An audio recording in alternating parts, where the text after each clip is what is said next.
বলছি গোপাল রওনা দি। মহারাজ এত ব্যস্ত হবেন না মহারাজ। হ্যাঁ হ্যাঁ, তা মহারাজ আপনাকে দেখে মনে হচ্ছে। ঠিকই ধরেছ, তাছাড়া ঘুম হবে কি করে বলো? আমার বাড়িতে যে ছোট্ট রাজপুত্র আসছে। তা অবশ্য ঠিক, সেই কবে থেকে আমাদের নাতিকে দেখার জন্য আমরা বসে আছি। আচ্ছা গোপাল, তুমি এইবারে রওনা দাও, বেশি দেরি করো না, জাহাজ ঢুকবার সময় হয়ে এলো। আপনি কিচ্ছু চিন্তা করবেন না মহারাজ, আমি একদম সযত্নে আপনার নাতি ও বৌমাকে রাজপ্রাসাদে নিয়ে আসব। গোপাল, খুঁজে পেতে কোনো রকম অসুবিধে হবে না। মনে আছে রানীমা? এখন তাহলে আসি।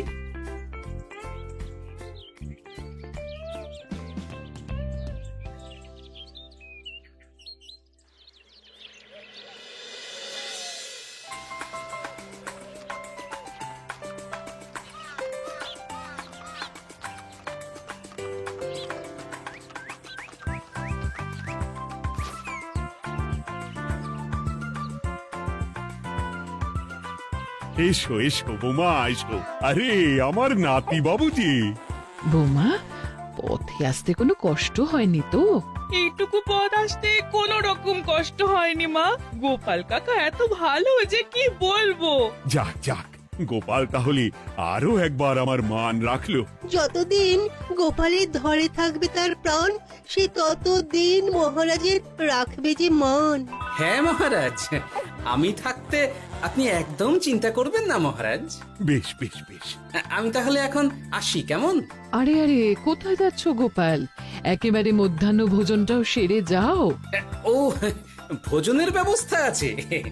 তাহলে তো থাকতেই হবে। ওই ভোজনের কথা শুনেই গোপালের জিভের ওজন বেড়ে গেল। তুমি থামো তো মন্ত্রী, আসলে আজ বিকেলেই আমাদের কুল গুরুদেব আসছেন। তোমরা সবাই থেকো, আজকেই নাতি বাবুর অন্নপ্রাশনের দিনটা স্থির করে নেব। এ তো বেশ ভালো কথা। বেশ তাহলে, বেশ ভালোই হলো। রোজ বাড়িতে খেতে খেতে জিভে একেবারে চড় পড়ে গিয়েছিল। বহুদিন পরে রাজবাড়ির পোলাও কোরমা খেয়ে পেট ভরাবো।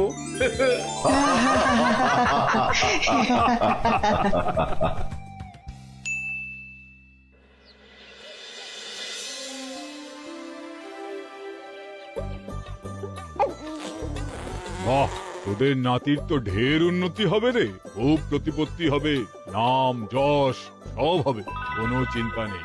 গুরুদেব, নাতির শরীর স্বাস্থ্য ভালো থাকবে তো? দেখ, এমনিতে খুব একটা কিছু অসুবিধা তো দেখছি না, তবে হ্যাঁ, সম্প্রতি একটা বড় সড়ো ঝড় বয়ে যাবে দেখা যাচ্ছে। কি সর্বনাশ গুরুদেব, এসব কি বলছেন? কথাটা কি সত্যি? আমি মিথ্যা বলি না, যা দেখলাম, ঈশ্বর আমাকে দিয়ে যা বলালেন তাই বললাম। তাহলে কি হবে গুরুদেব? এই বিপদ এড়াবার কি কোনো উপায় নেই গুরুদেব? ওরে, তোরা আমার পুরো কথাটা শোন, কথার মাঝেই যদি এত প্রশ্ন করতে থাকিস তাহলে আমি কিভাবে আমার কথাটা শেষ করব? হ্যাঁ, ক্ষমা করুন গুরুদেব, আপনি বলুন বলুন। শোন, ওর কপালে ঝড় থাকলেও সে ঝড় ঠিক কেটে যাবে, চিন্তা করিস না, ভগবান আছেন, উনি বিপদ ঠিকই কাটিয়ে দেবেন। যখন বিপদ চরম সীমায় পৌঁছে যায় তখন ঈশ্বর নিজে এসে আমাদের বিপদ মুক্ত করে।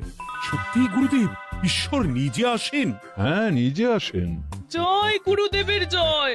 গুরুদেব, এইবারে তাহলে আপনি একটা শুভ দিন বলে দিন, নাতি বাবুর অন্নপ্রাশনটা ধুমধাম করে দিতে হবে তো। আজকের পর থেকে ঠিক 3 দিন বাদে একটা খুব ভালো দিন আছে, ওই দিন তাহলে অন্নপ্রাশনের ব্যবস্থা কর। বেশ বেশ, তবে তাই হবে গুরুদেব, তাই হবে। গোপাল, তাহলে সব কিছুর বন্দোবস্ত করা শুরু করো। সে আর বলতে রানীমা, আমি আগামীকাল থেকেই একদম জোর কদমে মাঠে নেমে পড়বো। হ্যাঁ রানীমা, আমি কোনো দায়িত্ব নেব নাকি? না থাক, যদি প্রয়োজন হয় তুমি গোপালকে সাহায্য করো।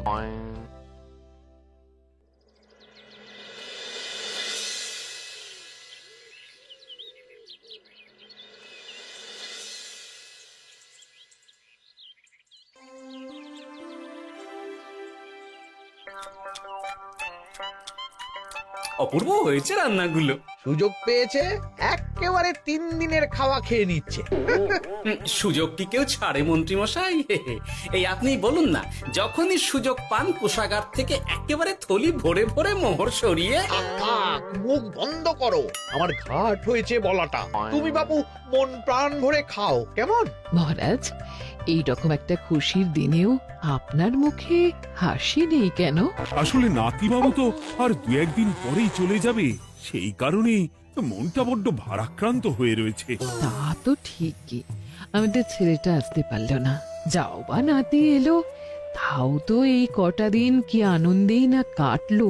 আচ্ছা রানী, আমরা যদি আমাদের কাছে আরো কদিন নাতিবাবুকে রেখে দিই তাহলে কেমন হবে? মানে বৌমাকে তো ফিরতেই হবে, বিদেশে আমাদের খোকার কত কাজ বলো তো। আরে বাবা, বৌমা না হয় ফিরে গেল, নাতিবাবু কদিন আমাদের কাছে থেকে গেলে কি এমন হবে? কিন্তু দেখো না বৌমা, আমাদেরও তো একটু ইচ্ছে হয় নাতিপুতিদের নিয়ে খেলবো, আদর করব, দেখো না। ঠিক আছে ঠিক আছে, আপনাদের কাছে আমার বাবু সোনাকে রাখতে আমার কোনো চিন্তাই নেই। ব্যাস, তাহলে তো মিটেই গেল। মহারাজ, নাতিবাবুকে কদিন এখানেই রেখে দিন, আমরা সবাই আছি, ঠিক কোলে পিঠে করে তাকে সামলে নেব। বাবা বাবা বাবা, গোপাল তোমার সব দিকে কান খোলা থাকে তাই না? মহারাজ, আমি হলাম ভাঁড়, তাই মাটির ভাঁড়ের মুখটা যেমন খোলা থাকে তেমন আমার কানটাও সব সময় খোলা থাকে, বুঝলেন?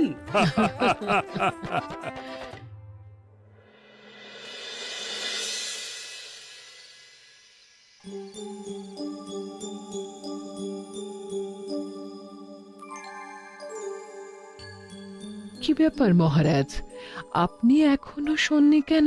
শরীর খারাপ করছে নাকি? না রানী, একটা কথা খুব ভাবাচ্ছে বুঝলে। কি কথা মহারাজ? এই যে সেদিন গুরুদেব বললেন না, যখন গভীর বিপদ আসে তখন ঈশ্বর নিজে আসেন বিপদে মোকাবিলা করার জন্য। হ্যাঁ মহারাজ, বললেন তো। আচ্ছা, ঈশ্বর কি বিপদে সত্যি নিজে আসেন? কিন্তু তিনি নিজে তো বিশাল শক্তিধর, ক্ষমতাবান, তাহলে তিনি নিজে না এসে অন্য কাউকে পরিস্থিতির মোকাবিলা করতে পাঠান না কেন? মহারাজ, ঈশ্বর কখনো কখনো নিজেই হয়তো আসেন, অথবা কখনো কারো দ্বারা বিপদ খণ্ডন করেন। ব্যাপারটা খুবই সহজ মহারাজ। না না, কিন্তু আমার মনে হয়। মহারাজ, আপনার কি মনে হয় আমি জানি না, তবে আমার যা মনে হয় আপনাকে বলেছি। আগামীকাল একবার সভাসদদের প্রশ্নটা করতে হবে, দেখি তারা কি বলে। আগামীকাল সকালে আবার বৌমা ফিরে যাবে।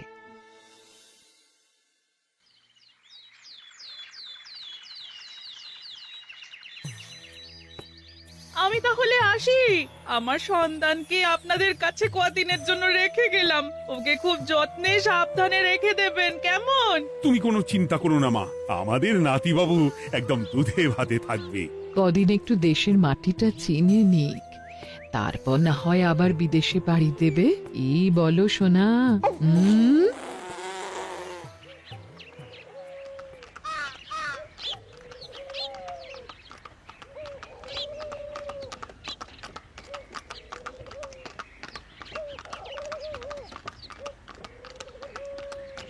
বৌমা তো চলে গেল, এইবারে তাহলে আমরাও যাই।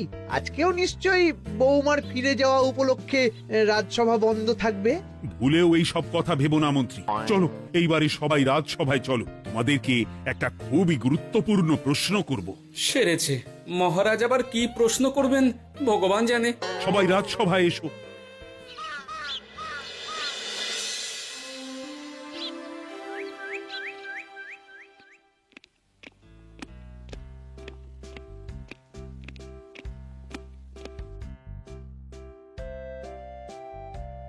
আচ্ছা, তোমরা সকলে বলো তো, ঈশ্বর কি সত্যি বিপদ খণ্ডনে এই ধরাধামে অবতীর্ণ হন? আচ্ছা, তাই যদি হয় তাহলে ঈশ্বর নিজে না এসে তার প্রতিনিধি হিসেবে অন্য কাউকে বিপদ খণ্ডন করতে পাঠান না কেন? হ্যাঁ হ্যাঁ, ঠিকই তো। কেন কেন, ঈশ্বর তো মহাশক্তিধর, উনি চাইলেই যা খুশি তাই করতে পারেন। মহারাজ, আমাদের যেমন ইচ্ছে হলে আমরা খাই দাই ঘুমাই ঘুরে বেড়াই, ঠিক সেই রকম ঈশ্বরেরও ইচ্ছা হয় নিজে নেমে এসে জগতের কল্যাণ করার। না না না, আমি কিন্তু আমার প্রশ্নের যথাযথ উত্তর পেলাম না। এই গোপাল, তুমি কিছু বলো না, একদম মুখে কুলুপ দিয়ে বসে আছো কেন? হ্যাঁ, না মহারাজ, মুখে কুলুপ দিয়ে নেই, আসলে খিদেতে পেটে ছুঁচো দৌড় দিচ্ছে। বেশি কথা বললে খাটনি হবে, আরো খিদে বাড়বে, তাই চুপ করে আছি আর কি। ইস, শুধু খাওয়া আর খাওয়া, সব সময় শুধু খাওয়ার চিন্তা। গোপাল, ছি, লজ্জা করে না? এমন একটা গুরুত্বপূর্ণ সময়ে তুমি আমার প্রশ্নের উত্তর না দিয়ে মনে মনে খাবারের কথা ভাবছো। আসলে মহারাজ, ওই না খেলে যে মাথাটা কাজ করে না, পেটে খিদে মুখে লাজ, এমন করলে তো মগজটাই পুরো ঘেঁটে ঘ হয়ে যাবে মহারাজ। বেটাকে তাড়িয়ে দিন। যাও যাও গোপাল, আমার রাজসভা থেকে এক্ষুনি বিদে হও দেখি। যাও যাও, তুমি যাও। যার সব সময় শুধু খাওয়ার চিন্তা, এমন পেটুককে সভায় রেখে আমার কোনো কাজ নেই। কিন্তু মহারাজ, চুপ, একদম চুপ। তুমি যাও গোপাল, যাও। যদি কোনোদিনও উত্তর খুঁজে পাও, তবেই আবার এই সভায় তোমার মুখ দেখিও।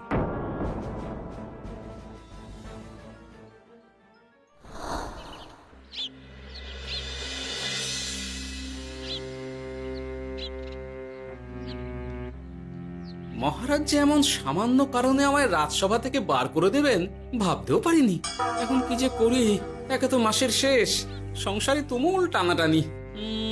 এক কাজ করি বরং, গিন্নিকে নিয়ে কদিন শ্বশুর বাড়ি চলে যায়, কদিন পায়ের উপরে পা তুলে আরাম করে আয়েশ করে দিন কাটাবো। হ্যাঁ, তাই করি।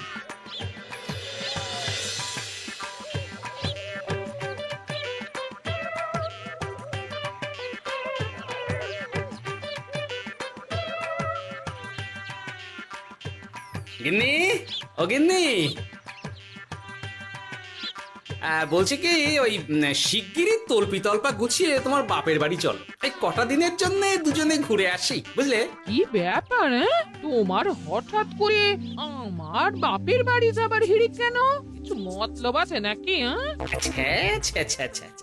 আমি না তোমার স্বামী? তুমি আমাকে এভাবে বেমক্কা মতলববাজ বলতে পারলে? হ্যাঁ, কোথায় আমি তোমার কথা ভেবে কথাটা বললাম, আর তুমি কি না আমায় স্বামী না স্বামী কে জানে? এই গত 3 মাস ধরে বাপের বাড়ি যাওয়ার কথা বলছি, তুমি তো তখন কানেই নিচ্ছিলে না, এখন হঠাৎ? আচ্ছা আচ্ছা, বুঝেছি বুঝেছি, অনেক ঝগড়াঝাটি হয়েছে, এইবারে তল্পি তল্পা গুছিয়ে চলো, মেলা সময় বয়ে যাচ্ছে। কি এক্ষুনি যাবে নাকি? সন্ধে হয়ে এলো তো। সন্ধে হয়ে এলো তো কি হয়েছে, চলো চলো চলো, শিগগিরই চলো। ঠিক আছে, আমি প্রস্তুত হচ্ছি, তুমি তাহলে একখানা গরুর গাড়ি ডেকে আনোগে, যাও যাও। আরে মিছিমিছি গরুর গাড়ি রাখবো কেন? আরে বাবা, আমরা হেঁটে যাব, হেঁটে। কি বলছো? এতটা রাস্তা বনের মধ্যে দিয়ে আমরা হেঁটে যাব? হ্যাঁ, শোনো গিন্নি, ওই বাতের ব্যথায় না হাঁটাটা বেশ ভালো, বুঝলে? চলো চলো, দেখবে কোনো রকম অসুবিধে হবে না। হ্যাঁ, আমি তো আছি নাকি? হ্যাঁ,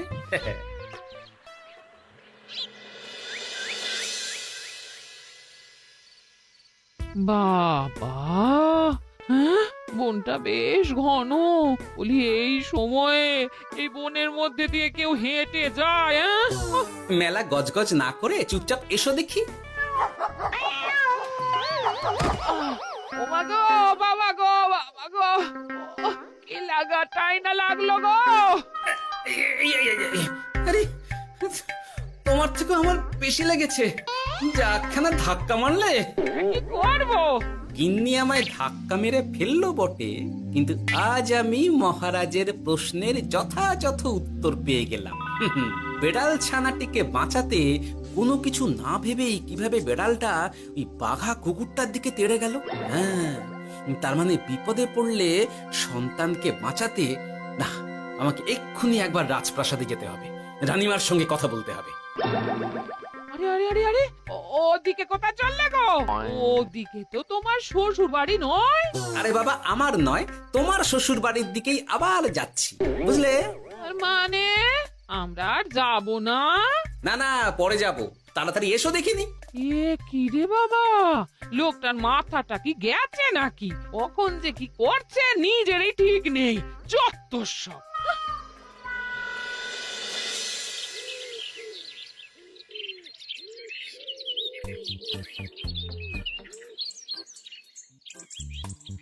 আরে গোপাল দাদা, তুমি এখন কি ব্যাপার গো?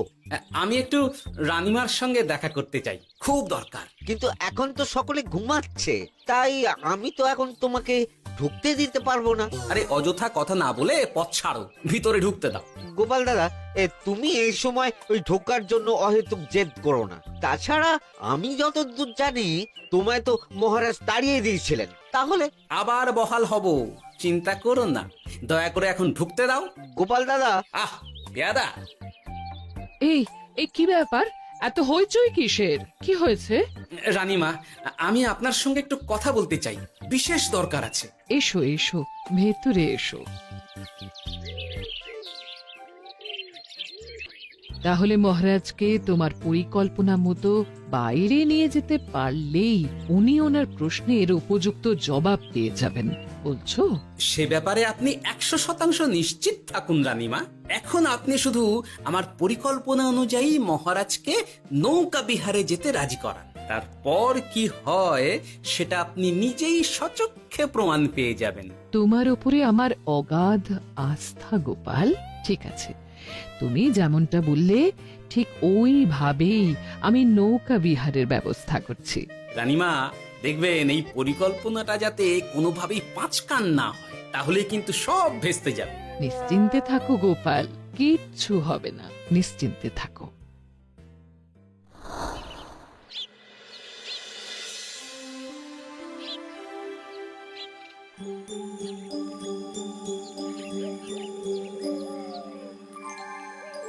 মহারাজ আবার বেজার ভোগ করে গেছেন। কি করব, আমি এখনো যে আমার প্রশ্নের উত্তর খুঁজে পাইনি।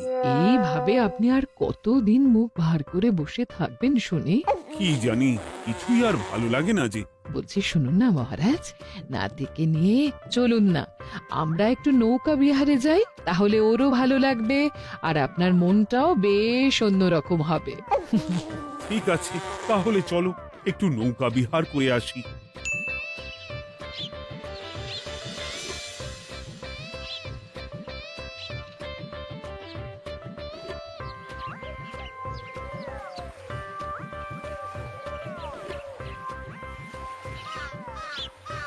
এই তো মহারাজ, আসুন আসুন, সেই কখন থেকে আপনার জন্য অপেক্ষা করছি। এ কি গোপাল, তুমি এখানে? কি ব্যাপার? তোমার সঙ্গে তোমার স্ত্রীও আছেন দেখছি। মহারাজ, কতদিন আপনাকে দেখিনি বলুন তো, তাই আজকে একদম সস্ত্রীক চলে এলাম। চলুন চলুন, সকলে মিলে নৌকো বিহার করে আসি।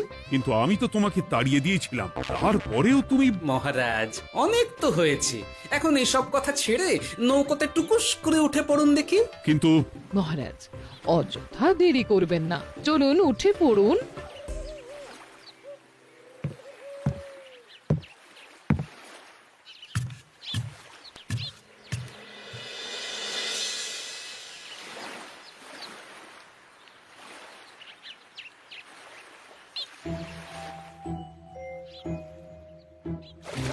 এ কি?